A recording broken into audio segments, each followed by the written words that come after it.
ថ្ងៃនេះខ្ញុំចង់ពន្យល់ពីអត្ថន័យនៃថ្ងៃណូអែលហើយបានមេរៀនថ្ងៃនេះបានចែកឲ្យបងប្អូនមើលហើយខ្ញុំចង់អានព្រះគម្ពីរដែលតេតងនឹងអត្ថន័យថ្ងៃណូអែលហើយពន្យល់ខ្លះឲ្យបងប្អូនពីមូលហេតុណាដែលថ្ងៃណូអែលជាថ្ងៃវិសេសសម្រាប់អ្នកជឿលើព្រះយេស៊ូវបាទដូច្នេះសូមមើលតាមមេរៀនហ្នឹងខគម្ពីរថានៅគ្រានោះរដ្ឋាភិបាលបានចេញមួយច្បាប់ឲ្យមនុស្សទាំងអស់ដែលនៅផែនដីបានចុះបញ្ជីការចុះបញ្ជីមុនដំបូងនេះធ្វើឡើងនៅពេលលោកគីរេនីធ្វើជាទេសាភិបាលបាទដូច្នេះខគម្ពីរខ្ញុំពន្យល់ថាពេលនោះរដ្ឋាភិបាលនៅស្រុកអ៊ីស្រាអែលហ្នឹងបានឲ្យប្រជាជនទាំងឡាយគ្រប់ទាំងខេត្តស្រុកភូមិឃុំអីឲ្យធ្វើអីឲ្យចុះបញ្ជីដើម្បីកត់ឈ្មោះដើម្បីយកពន្ធបានច្បាស់ពីប្រជាជនដូច្នេះគាត់ទាំងអស់គ្នាត្រូវចុះទៅតាមស្រុកកំណើតរបស់ខ្លួនដើម្បីចុះបញ្ជីបានហើយក្នុងសាច់រឿងនេះលោកយូសែបនិងម៉ារីជាមាតារបស់ព្រះអង្គព្រះយេស៊ូវបាននាំគ្នាទៅស្រុកកំណើតរបស់លោកយូសែបដើម្បីចុះឈ្មោះបាទដូច្នេះយើងអានបន្តមនុស្សទាំងអស់ធ្វើដំណើរទៅស្រុកកំណើតរៀងខ្លួនដើម្បីចុះបញ្ជីរីឯយូសែបក៏ធ្វើដំណើរពីភូមិណាហ្សារ៉េតស្រុកកាលីលេឡើងទៅស្រុកយូដាដល់ក្រុងរបស់ព្រះបាទដាវីតឈ្មោះបេតលេហឹមព្រោះគាត់ជារាជវង្សនិងជាព្រះញាតិព្រះបាទដាវីតបាទតើហេតុអ្វីបានជាឃ្លាព្រះគម្ពីរនេះសំខាន់ពីព្រោះព្រះគម្ពីរបានទាយទុកអំពីព្រះអង្គសង្គ្រោះថាព្រះអង្គសង្គ្រោះត្រូវតែប្រសូតមកនៅទីណារាប់រយឆ្នាំមុនព្រះគ្រីស្ទសករាជមានលោកហោរាបានទាយទុកថាព្រះអង្គសង្គ្រោះត្រូវប្រសូតមកនៅភូមិបេតលេហឹមនៅស្រុកយូដាបាទនៅប្រទេសអ៊ីស្រាអែលបានទាយទុកយូរមកហើយឥឡូវយូសែបនិងលោកយូសែបនិងម៉ារីនាំគ្នាទៅស្រុកនឹងឯងពីព្រោះស្រុកកំណើតរបស់លោកយូសែបគឺភូមិបេតលេហឹមនឹងឯងបាទហើយមួយទៀតពេលនោះម៉ារីមានផ្ទៃពោះហើយលោកយូសែបនិងម៉ារីអត់ទាន់ការផងជាគូដណ្ដឹងហើយលោកយូសែបនិងនាងម៉ារីអត់ទាន់ស្គាល់គ្នាជាប្តីប្រពន្ធផងហើយនាងម៉ារីមានកហេតុអ្វីពីព្រោះព្រះវិញ្ញាណបរិសុទ្ធបានធ្វើការអស្ចារ្យធំជាងគេបំផុតឲ្យព្រះរាជបុត្រាពីឋានសួគ៌យកកំណើតចាប់ក្នុងផ្ទៃនាងជានាងព្រហ្មចារីបាទអរគុណនេះដូចជាព្រះបន្ទូលជាពាក្យទំនាយបានចែងទុកដែរនៅពេលដែលព្រះអង្គសង្គ្រោះត្រូវប្រសូតមកសំខាន់ណាស់ដែលមេដារបស់ព្រះអង្គត្រូវជានាងព្រហ្មចារីហេតុអ្វីមានអ្នកណាដឹងទេហេតុអ្វីសំខាន់ម្ល៉េះដែលព្រះអង្គសង្គ្រោះមានម្ដាយដែលជានាងព្រហ្មចារីមានបងប្អូនដឹងទេបាទពីព្រោះដោយសារអត់បានកើតមកដូចជាមនុស្សធម្មតាហ្នឹងទេមិនកើតមកជាអ្នកមានបាបទេដោយយើងទាំងអស់គ្នាសុទ្ធតែជាអ្នកមានបាបហើយបាបនឹងឆ្លងតាមឪពុក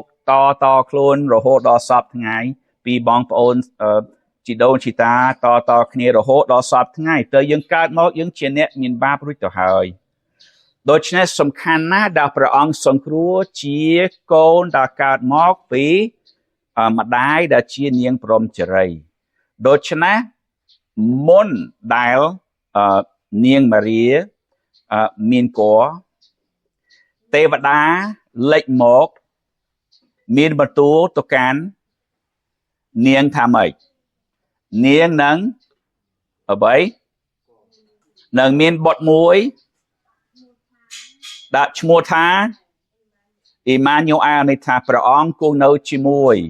ហើយនាងនឹងមានកូនទោះបីជាអត់ទាន់ស្គាល់បរិសផងនឹងមានកូនដូច្នេះបន្ទាប់ពីទេវតាលេចមកប្រាប់ដំណឹងនេះទៅកាន់ម៉ារីរួចហើយទេវតាក៏លេចមកប្រាប់ដល់លោកយូសែបផងដែរថាកុំព្រួយកុំបារម្ភគូដណ្ដឹងឈ្មោះម៉ារីហ្នឹងនាងហ្នឹងមានផ្ទៃពោះមិនមកពីស្គាល់នរណាទេគឺជាការអស្ចារ្យរបស់ព្រះវិញ្ញាណបរិសុទ្ធដើម្បីសម្រេចតាមពាក្យទំនាយនឹងហើយអំពីព្រះអង្គសង្គ្រោះដូច្នេះលោកយូសែបមិនបដិសេធនាងម៉ារីនឹងទេហើយថែរក្សានាងហើយមិនស្គាល់រហូតដល់បន្ទាប់ពីព្រះយេស៊ូវប្រសូតមកដូច្នេះនៅពេលដែលរដ្ឋាភិបាលបានបង្កើតច្បាប់នឹងឲ្យទាំងអស់គ្នាចុះតាមស្រុកកំណើតដើម្បីចុះឈ្មោះតាមបញ្ជីហ្នឹងលោកយូសែបមានគូដណ្ដឹងម៉ារីហ្នឹងនាំគ្នាទៅភូមិ Bethlehem ហើយ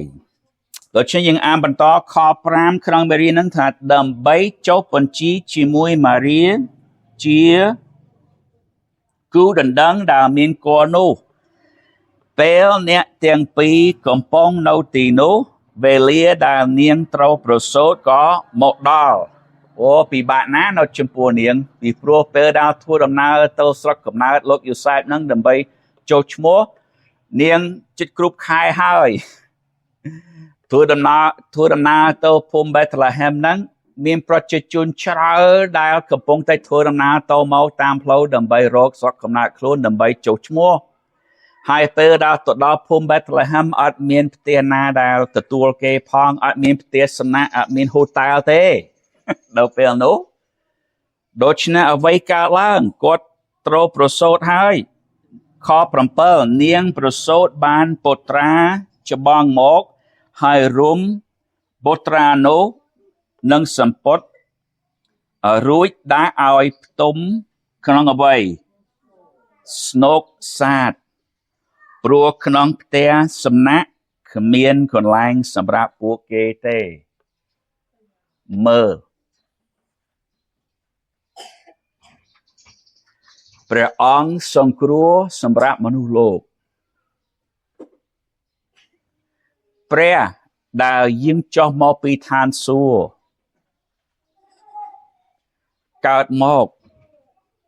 ជាមនុស្សពេលប្រសូតមកក្នុងលក្ខណៈអ្វីលក្ខណៈទាបកំសត់លំបាកគ្មានកន្លែងសម្រាប់ព្រះអង្គទេហើយកើតមកក្នុងអ្វីក្រៅសត្វទោះបីជាពួកយើងបើកើតកូននៅក្រៅសត្វក៏អត់គួរសមសោះមែនទេបើយើងនិយាយពីព្រះដែលយើងមកពីឋានសួគ៌វិញនោះទាបណាស់បន្ទាបខ្លួនបាទដូច្នេះអានបន្តក្នុងសាច់រឿងនោះស្រុកនោះពេលយប់មានពួកគង្វាលដែលចាំយាមរក្សាវងជៀមរបស់ខ្លួននៅតាមទីវាលពេលនោះមានទេវតារបស់ព្រះអម្ចាស់មួយរូបមកឈរចិត្តគេហើយសេរីល្អរបស់ព្រះអម្ចាស់ក៏ភ្លឺឆ្វាក់ជំវិញគេធ្វើឲ្យគេភ័យខ្លាចជាខ្លាំងប៉ុន្តែទេវតាពោលទៅគេថាកុំខ្លាចអើយត្បិតមើលខ្ញុំមកប្រាប់ដំណឹងល្អដល់អ្នករាល់គ្នាពីអំណរយ៉ាងអស្ចារ្យសម្រាប់មនុស្សទាំងអស់ត្បិតនៅថ្ងៃនេះមានព្រះសង្គ្រោះមួយអង្គប្រសូតដល់អ្នករាល់គ្នានៅក្រុងព្រះបាទដាវីតគឺព្រះគ្រីស្ទជាព្រះអម្ចាស់នេះជាទីសម្គាល់ដ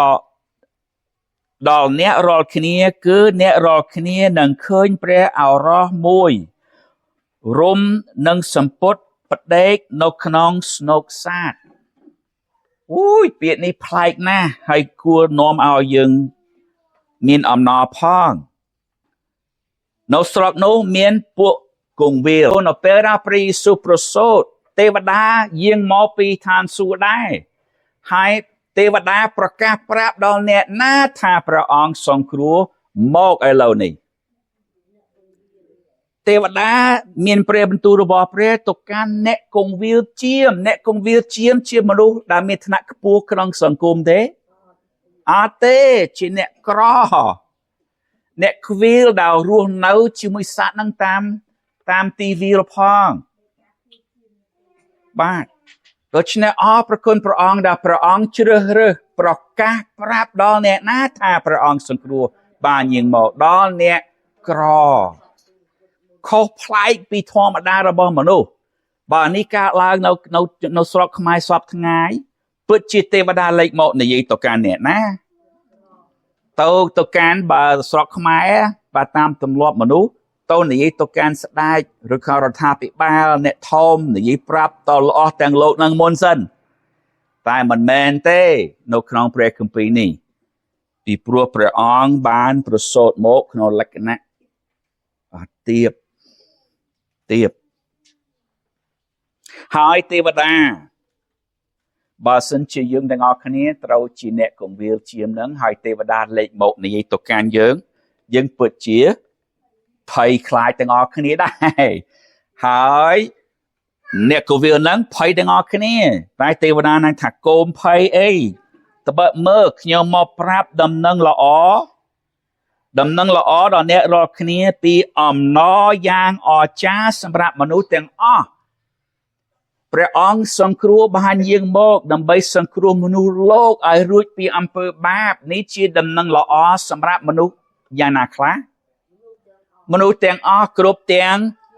ជាតិសាសន៍បាទមិនមែនសម្រាប់ជនជាតិណាទេសម្រាប់មនុស្សលោកទាំងមូលបាទដូច្នេះយើងគួរមានអំណរហេតុនេះហើយដល់ពេលដែលយើងផ្សព្វផ្សាយអំពីព្រះយេស៊ូវយើងតែងតែប្រើពាក្យដំណឹងល្អពីព្រោះជាដំណឹងល្អមែនតែយើងទាំងអស់គ្នាបានសង្គ្រោះរួចពីអំពើបាបនិងទោសបាបរបស់ខ្លួនហើយផ្សព្វផ្សាយនឹងព្រះអម្ចាស់បានតាមរយៈព្រះអង្គសង្គ្រោះនេះដែលបានប្រសូតមកនៅប្រទេសអ៊ីស្រាអែលនៅស្រុកយូដានៅភូមិបេតលេហេមតាមពាក្យទំនាយដែលបានចែងទុកតាំងពីរាប់រយឆ្នាំមុននោះបាទប្រគុណព្រះអង្គបានសម្រេចហើយប្រគុណព្រះអង្គខ12ឃើញ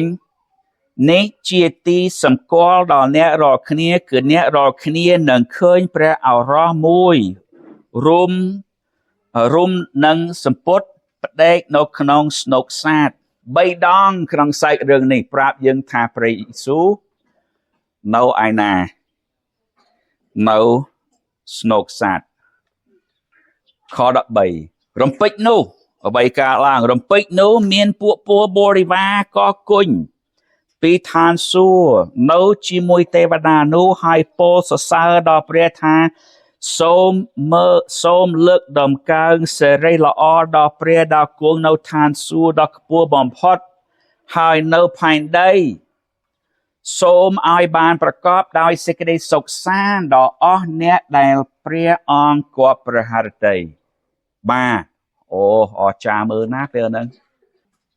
បើឃើញតែទេវតាមួយក៏អស្ចារ្យហើយប៉ុន្តែមើលរំពេចនោះមេឃពេញដោយទេវតាដែលកំពុងតែសរសើរដំកើងព្រះដែលជាព្រះអធិការដែលព្រះដែលបានបង្កើតផ្ទៃមេឃនិងផែនដីហើយនាំពួកអ្នកគង្វាលនឹងឲ្យសរសើរដំកើងព្រះអង្គជាមួយពីព្រោះពាក្យរបស់ទេវតានឹងថាសូមឲ្យបានប្រកបដោយសេចក្តីសុខសាន្តដល់អស់អ្នកណាដែលព្រះអង្គគប់ព្រះハរតីសេចក្តីសុខសាន្តនេះហើយដែលជាអ្វីដែលមនុស្សយើងចង់បានរាល់ថ្ងៃយើងមិនចង់បានភាពក្រីក្រទេយើងការលំបាកក្នុងជីវិតដែលយើងឈឺចាប់យើងមានជំងឺហើយមានសេចក្តីស្លាប់នេះសុទ្ធតែជារបស់អត់ល្អសោះដែលយើងស្អប់ទាំងអស់គ្នាដែលយើងមិនចង់ជួបប្រទះប៉ុន្តែនេះជាចំណែករបស់យើងពីព្រោះយើងជាមនុស្សហើយយើងជាអ្នកមានបាបដូច្នេះយើងកិច្ចពីអស់ទាំងការរងទុក្ខនឹងអត់កើតទេប៉ុន្តែព្រះអង្គសង្គ្រោះបានយាងមកដើម្បីឲ្យយើងមានសេចក្តីសុខសាន្តជាមួយព្រះអម្ចាស់ឡើងវិញ ដើម្បីឲ្យយើងមានផ្លូវផ្សះផ្សាជាមួយព្រះអតិកបានដើម្បីឲ្យបាបរបស់យើងក៏បានសម្អាតដើម្បីនៅពេលដែលយើងចូលមរណភាពនឹងថ្ងៃរបស់យើងមកដល់យើងឡើងទៅនៅជាមួយព្រះអង្គបានហើយមានសេចក្តីសុខសាន្តជាមួយព្រះអស់កលជានិច្ចលែងមានសេចក្តីស្លាប់លែងមានការរងទុក្ខការព្រួយបារម្ភអស់ទាំងជំងឺលែងមានអស់កលជានិច្ចពីព្រោះយើងមានព្រះអង្គសង្គ្រោះ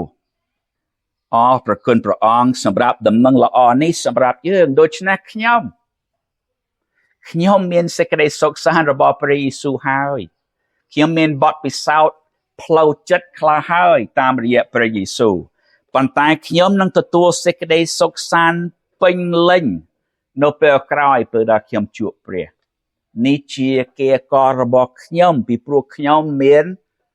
ព្រះអង្គសង្គ្រោះខ្ញុំបានទទួលដំណឹងល្អរបស់ព្រះយេស៊ូវរួចហើយ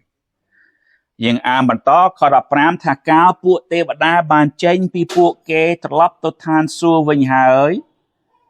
នោះពួកគង្វាលនិយាយគ្នាថាទៅយើងនាំគ្នាទៅបេតលេហែមហើយមើលហេតុការណ៍ដែលបានកើតឡើងនោះដោយព្រះអម្ចាស់បានប្រាប់ឲ្យយើងដឹងបាទជាកពិតណាស់គាត់ទាំងអស់គ្នានឹងចង់ទៅមើលព្រះអង្គសង្គ្រោះហើយដូច្នេះគេក៏ទៅជាប្រញាប់បាទពិតជាប្រញាប់ហើយឃើញម៉ារីនិងយ៉ូសែបព្រមទាំងព្រះឱរ៉ោះផ្ទុំនៅក្នុងស្នូកសាទតើបងប្អូនគិតថាអ្នកគង្វាលជៀមនឹងប្លែកខ្លួនទេឃើញពួកទេវតារាប់មិនអស់នៅលើមេឃប្រកាសប្រាប់ពីព្រះអង្គសង្គ្រោះបានប្រសូតមកហើយពេលដល់ចុះទៅមើលឃើញនៅទីណានៅក្រៅសាទ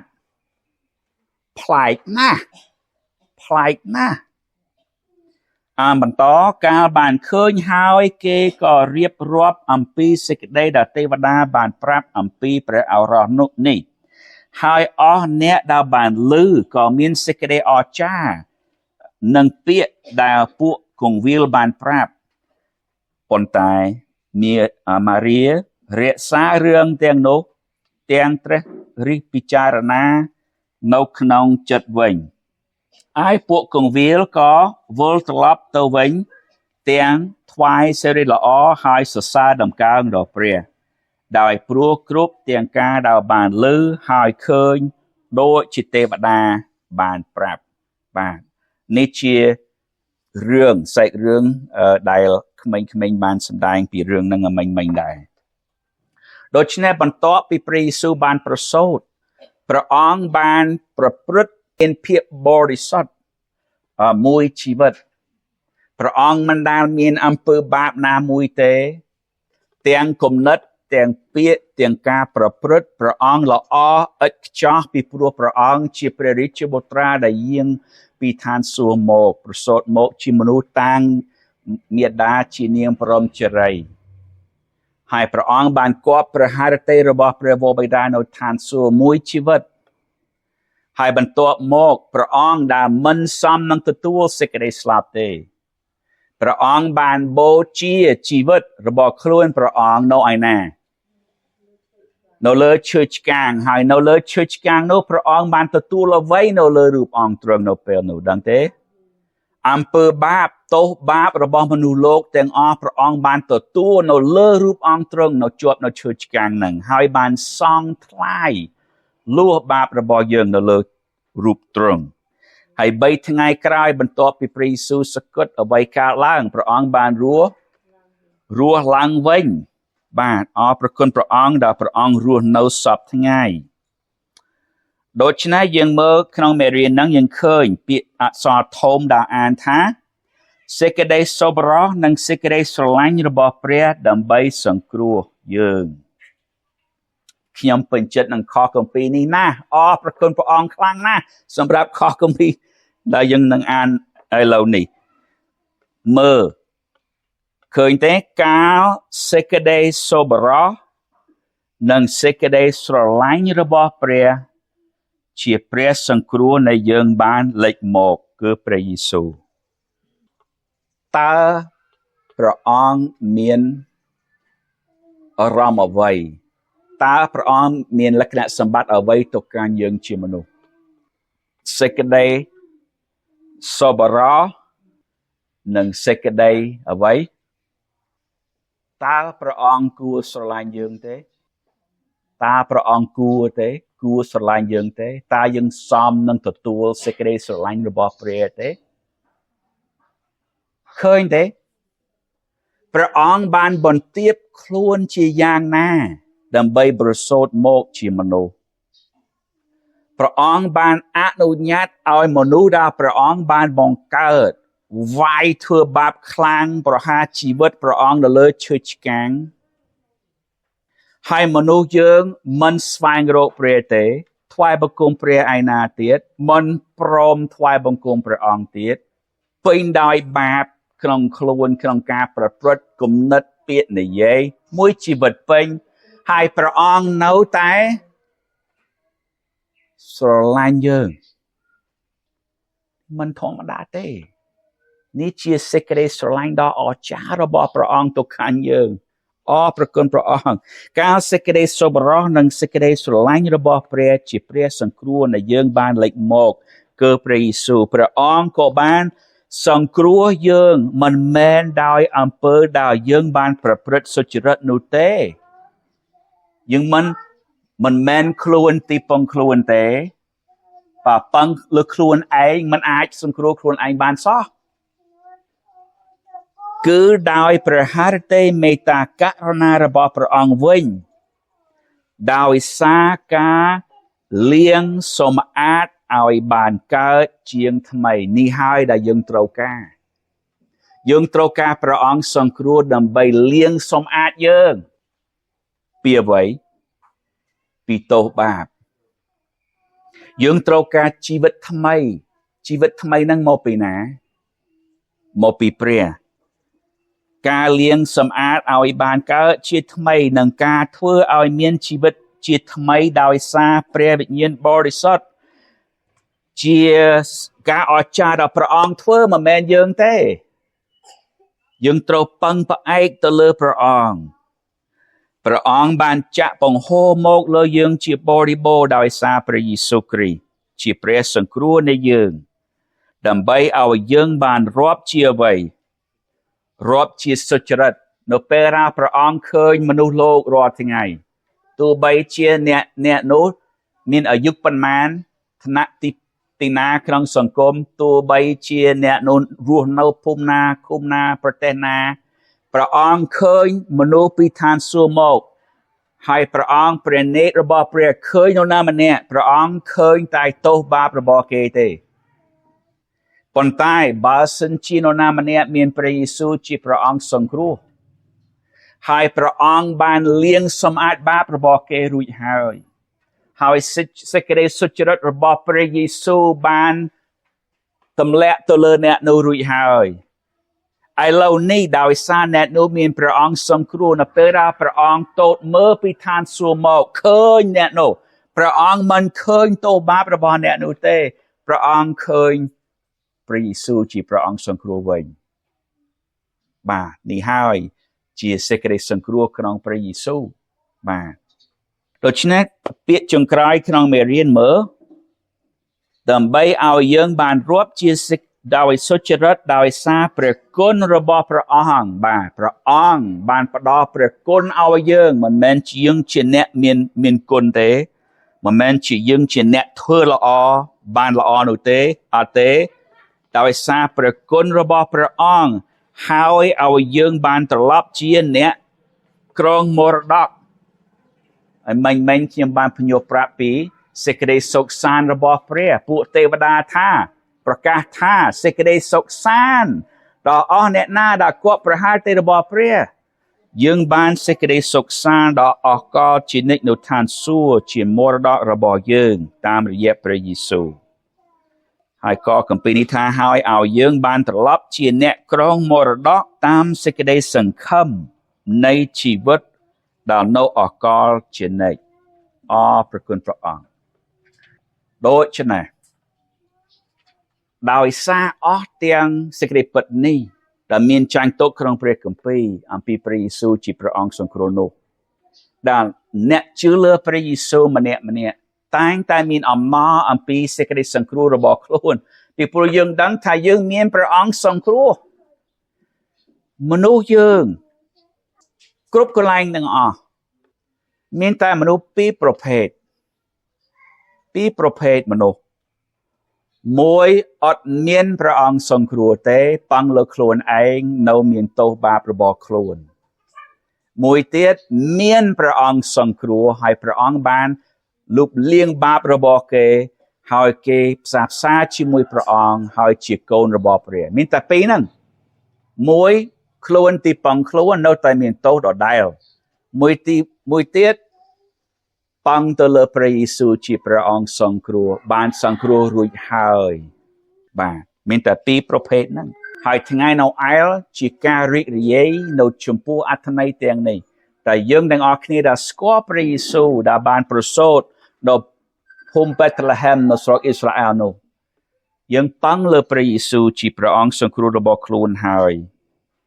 យើងចង់ផ្សព្វផ្សាយអ្វីដំណឹងល្អ